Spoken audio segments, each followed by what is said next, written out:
Good day to you, and welcome to this edition of Midwest Ag This Week. I'm Stu Ellis. I take care of the farm chores here at WCIA 3. Now, today you're going to hear from the newest leader in the U of I College of Aces. We'll have a combine cab visit with a farmer about collaboration. You'll hear from a top corporate executive from Case IH, and it's blow out the candles time. All of that and much more on Midwest Ag This Week, starting right now.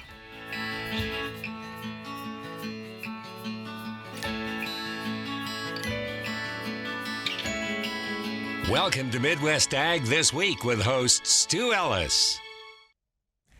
Dr. Hermon Bolero, a native of Argentina, but a longtime leader in the College of Aces, has been named interim dean following Dean Kim Kidwell's promotion to Associate Chancellor at the University of Illinois.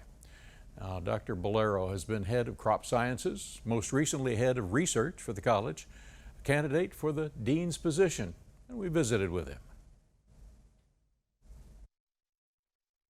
We got a lot of things going right now, a lot of new programs in our curriculum, a lot of new research coming, exciting research, futuristic, if you want to say that way, because agriculture becoming the domain of a lot of different areas like engineering, computer science, artificial intelligence, in the area of personalized nutrition, family resilience.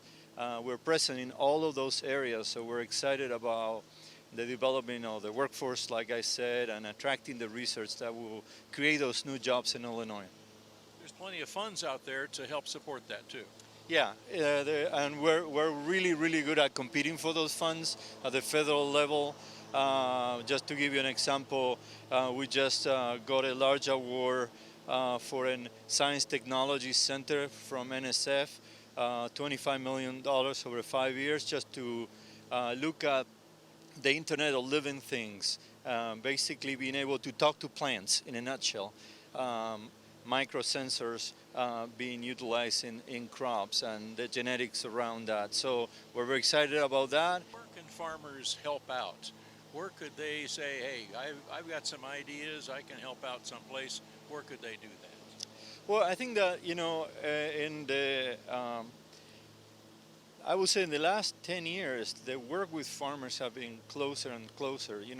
We're able to do a lot of research on their own farms. The technologies that they have and the kind of technologies that now our researchers use allow us for a lot of on-farm research. And that's a really important area for us to work with, because it's just not the experiment station anymore, but rather is the being able to establish research in large areas and working directly with farmers. So that's an area that we really enjoy working with them. Well, a lot of you were ready to see some of the new farm equipment technology and flocked to the Farm Progress Show. And your enthusiasm was not lost on Scott Harris. He's the Vice President for North America for Case IH.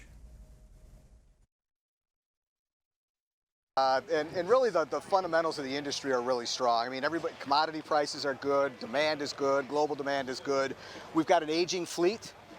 So there's a strong desire on behalf of producers everywhere to get the productivity gains that are available in equipment today, whether it's through new technology or just the more highly productive machines. So yeah, our order boards have really never been better, and it's really and demand is really being supported by the fundamentals of the ag economy. It's really evident when you drive past dealers' lots today, you don't see a whole lot of equipment out there, right? So it's definitely translated into equipment sales, and we really do expect that to continue for the foreseeable future. How about for Case itself? How's the company? Yeah, no, we're doing really well. We've had we had a really good year last year. We're having a better year this year. And as I said, our order board is as good as it's ever been well into next year. I mean, we're selling into Q3 already of next year. So we're going to have an outstanding year next year as well. I hear a lot of concerns about supply chain coming into the manufacturing plant, going out of the manufacturing plant. Our single biggest issue. And it impacts not only the the timing of production, right, but also parts availability and supply for servicing the existing parks. So as a testament, though, to our network, they have prepared for this. I mean, we've been in this dogfight for about 18 months now, and so they've ordered well ahead of season as we get ready to move into harvest here, and they are well prepared to service our producers across the network. The industry is good. We think it's going to continue to be good. We want our producers to know that we are working hard for them every day, and that's not just a Case IH OEM position. That is the position of our network. And the relationship between our dealers and producers and growers today is fundamental and critical to our success, and we couldn't be more proud of how they're handling the current environment. Talking about critical to success, that's Yes. the weather. Yes, it is. and we've had a tremendous run, Jack. We have. Thank you very much. Hey, I appreciate any positivity with the forecast because, yeah, there has been just many very warm but very dry and sunny days to get things going. We've got a lot of farmers have made a lot of progress. Correct. I'll take a survey here in a minute and see how many people, where they are on Sure, that. sure. Okay? Join me on that. Yeah. Go right ahead. So we got the USD numbers, which come out on Monday. So these are going to be a little bit older, but as of right now, Illinois has seen 21% of the crop already harvested. That's up from 12% at this week last year. Soybeans, 10%, about the same. And for the USA, 18% of the corn, and about the beans coming in at 16%. So with the new numbers on Monday, I would guarantee these probably jumped up a good 9, almost 10%, I would probably imagine. Still remains pretty dry across a lot of the West. In the Midwest, though, it's definitely better, but there are still definitely some dry spots within the area here that we're going to keep an eye on. But really, we are talking now about the chances for some rain. As we go into the weekend, we've got our rain chance. So you're already seeing some rain showers out there this morning. We've got them continuing on later on today and also into our Sunday as temperatures will be kind of dropping off a little bit more into more of the normal territory. No more upper 80s, more in the way of some of those 70s. So your harvest forecast for today, we actually do have some of the red corns that will be popping up because of the rain shower. So good day to take a break, maybe just plop your legs up, maybe stretch your legs out, get some caught up on some sleep, or maybe check a look at some of the equipment there to make sure that it's still going. We have the rain showers that will be very spotty in nature throughout the rest of our Saturday and also into our Sunday too. So a good weekend to kind of catch up on some things at home, get out of the fields a little bit and just let things kind of rest for a little bit because we've had a nice long run. Catching up on some sleep would be good. We've got this low, though. Once it moves out of the area, we do anticipate there being drier conditions with high pressure behind that. So we think that by Monday, you're probably good to go in the evening, and for sure on Tuesday, things will be looking better. We're looking, though, this weekend, though, to be coming in around 3/4 of an inch to 1.25 inches, and our temperatures will be coming back down a little bit, closer to normal in the low 70s. A little bit, though, of a still moist air mass. Even though we are going to be cooler next week in the 70s, our relative humidity is still kind of up there. And some days coming in the 60s, other days in the 70s, so it may not be exactly the driest air, but we will look at a dry forecast, though, for a lot of next week. Okay, farmers can use a little bit of that time off and so can the equipment, so a lot of it needs to be some repairs made. Yep. We'll be right back. Take you to the combine cab just momentarily. Welcome back to Midwest Ag This Week. Well, Jeff Brown, not a lot of people know Jeff. He was Mr. 350 when it came to corn yield a few years ago. Lives near Blue Mound, farms in Macon and Christian counties, but collaborates with a peer group and also does a lot of on-farm research. We visited about those facets with him in the combine cab. We always do trials in a lot of fields, a lot of different things that we buy or could buy just to prove that we're doing it right or that we can do things better. How do you organize it? How do you set it up to show whether it's yield or profitability? Well, within our group, we all think a lot, and then we talk to other people. So that gives us a great idea of how to pull things together. We write notes, and then at the December, January time frame, we sit down and figure out what we want to learn next year, what we want to prove. So that's what we do in the winter months, and we plan out our plots, and we get everything figured out. And then come spring, summer, and fall, we have all those tests, and then in the winter time, we'll reevaluate all the results of those and get a good idea of which ones pays, which ones we throw out, and which ones we try again. Yeah, you know, the good thing about our group, we still have our unique farm operation of our own, but then we work together as a group to help each other out, and our strengths we share with the group, and our weaknesses the group helps us get through those. So we split things up and figure out who's good at what. Your strengths basically are agronomy, seed, operations, things like that. How do you divide up the other requirements of a year's worth of operations for those others? I got one friend that we had a peer group, and one friend of mine, he was really good at marketing and government programs and crop insurance. So he kind of spearheads that, goes through all their data and information and recommends what we need to do. And then another one takes care of a lot of the labor and equipment issues and figures out how we can utilize equipment better, since that is a high cost of any farm operation. We try to maximize equipment as far as whether it's trading or buying new or buying used, and that's what the group brings to the table. Well, join me in singing happy birthday. Happy 30th birthday to the Carl Hospital Rural Health and Farm Safety Program. A lot of you know Amy Rodemaker. She's been around, has got around met a lot of people over the years. And she's the only staff person in that program. But she blew out the candles earlier this week, looked back on why the program started and her 20-year tenure in that 30-year program. I will honestly say I wasn't here in 1991, but from the history that I know, it was farmers coming together, the hospital recognizing the need, seeing that it's the number one leading, it was and it is the number one leading industry in fatalities. But it took a lot of people with a lot of heart back in 1991 to say, what can we do better for farmers? And what has been the success so far? Well, here we are 30 years later. The hospital is still supporting our program, the Board of Trustees and our administration, and I'd say we're going strong. I look back at the last 20 years that I've been in this position, and we're right around 56,750 people that we have reached directly in programs that they've sat in, not to mention our other efforts that we do with media and so forth. That's not only adults, but children, too. Absolutely. Probably over 50% of what I do is outreach education to youth. How do we prevent the next generation from becoming a statistic? How do we prevent people that are visiting a farm from becoming a statistic, as we have more and more kids that maybe grandma and grandpa farm or their friend's farm, but their parents don't? And where do we go from here? You've succeeded in many, many ways, achieved a lot of things, but how can you improve? Well, I think we could do more. I'm a department of one, but I'm a firm believer that we have a message to spread. And as Carl works with our Rural Alliance partners, we have a duty and a hope to engage them, and we work together to do more programming. And so happy birthday to Carl's 30 years in helping farmers stay safe and be safe. Hi, Kurt. Hi, Stu. How are you today? Doing good for a Friday, thank you. That's great. Kirkimmel of Bates Commodities in Normal is with us, and we had a big report on Friday, but we've got some yield numbers that you hear, and that's the market's listening to those numbers too. Yeah, we're hearing 2 out of 3 producers are a little bit disappointed with the corn numbers coming out of the field thus far. Tar spot, wind, too much rain, one thing after another.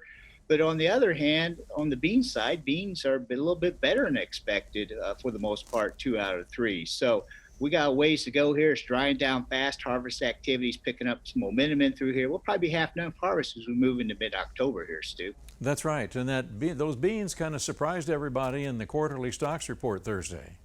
Yeah, quarterly grain stocks report on the corn side of it. We saw the corn estimate 1.2 billion bushels. As you look at the chart there, it's not burdensome amount. They lowered the feed usage amount, and so that created a little bit more activity there. On the bean ledger, though, they raised the acreage planted. They raised the yield by 0.8 bushels the acre. So that added to the supply a little higher than what the trade was looking for. And that created spreading towards the end of the week. We saw them buy corn, sell beans on a spread there. Speaking of selling, should we be selling some of that out of the field? Are prices going to go down? And some people are wondering about 22 crops. That's a great question. That's the main thing we're getting phone calls about as you start to run out of time in here. The elevator gives you so much time. We're kind of in favor of storing the corn with the smaller crop up in the north, in particularly Canada. I think the corn's going to hang in through there. And we kind of like moving the beans. Uncertainty about China. South America comes through and has a good crop. The beans could be limited in through here. So sell the beans, maybe replace them with some ownership. So All right. store the corn, sell the beans. Kurt, we appreciate it. We'll see you in a few weeks. Thank you, sir. Take Very care. And we'll be right back with a look at nitrogen budgets.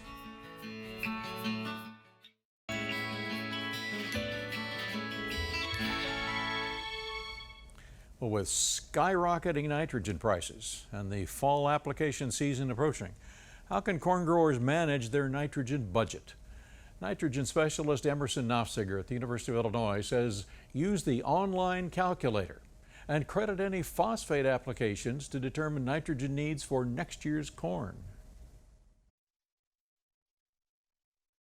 The nitrogen one is difficult. Our calculator that we use to set nitrogen rates takes prices into account. What we've noticed with nitrogen is when the nitrogen price, when the corn price goes up, the nitrogen price tends to follow it. Now we don't know what happens when the nitrogen price keeps going up and the corn price starts coming down, but when we create those kinds of differences in the ratio of the nitrogen to the corn price, that's what we're really talking about.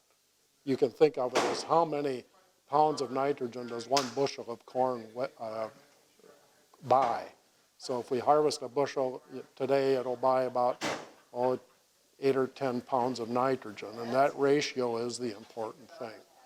So our calculator will actually say if we have expensive nitrogen this fall and corn prices that are not as high as they were for this harvest, for next harvest, we may actually want to come down a little bit on our rate. One thing we also have to remember to do is count all of the nitrogen we apply. People tend to say, well, I didn't put much on with my phosphorus, so I guess I won't count it. If we're putting phosphorus on later in October, most phosphorus that we use comes with some nitrogen, and we really should take credit for that nitrogen when we're determining how much nitrogen to put on. Should we credit soybeans for contributing nitrogen? We've always called it a credit, and it's a little bit of a misnomer. What I say is that the advantage nitrogen or soybeans have as a previous crop is that they're not corn. In other words, consider soybean a lack of a corn after corn penalty, because as corn residue breaks down, it ties up a lot of the nitrogen in the soil, and that makes it less available for next year's crop. And so that's the real advantage of soybean, is that it doesn't have these tons of residue out there in every acre that are just, as microbes break down corn stalks, they get really hungry for some nitrogen, and they find it in the soil and they take it up, and that makes it less available. Don't go away. We'll be right back.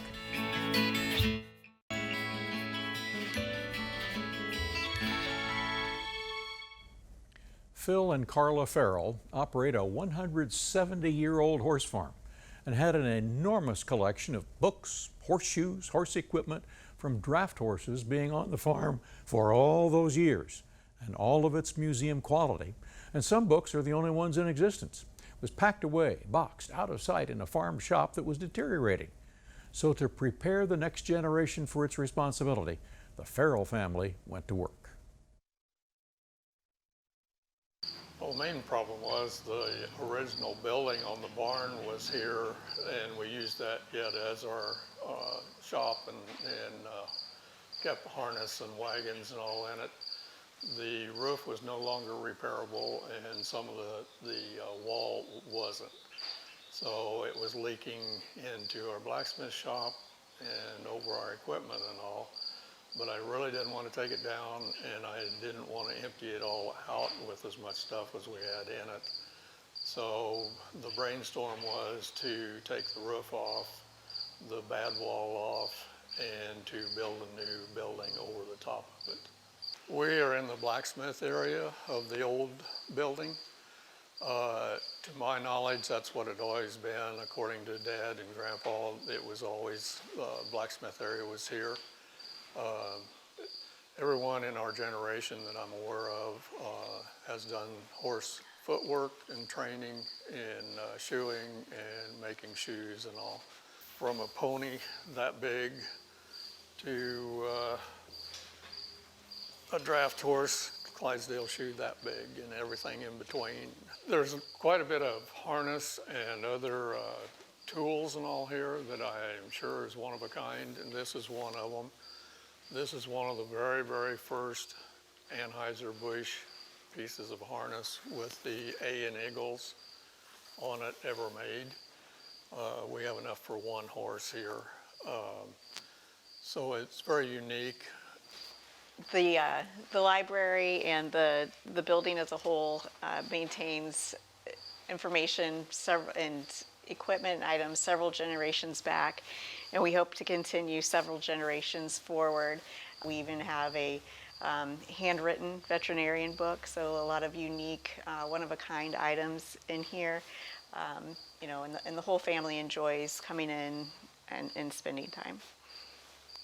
Our library, the books go back to pre-1900s, and we have full lists of the stallion book registries from Scotland and the U.S. and the draft horse journals since they first started, and Scottish farmers back into the late 1800s.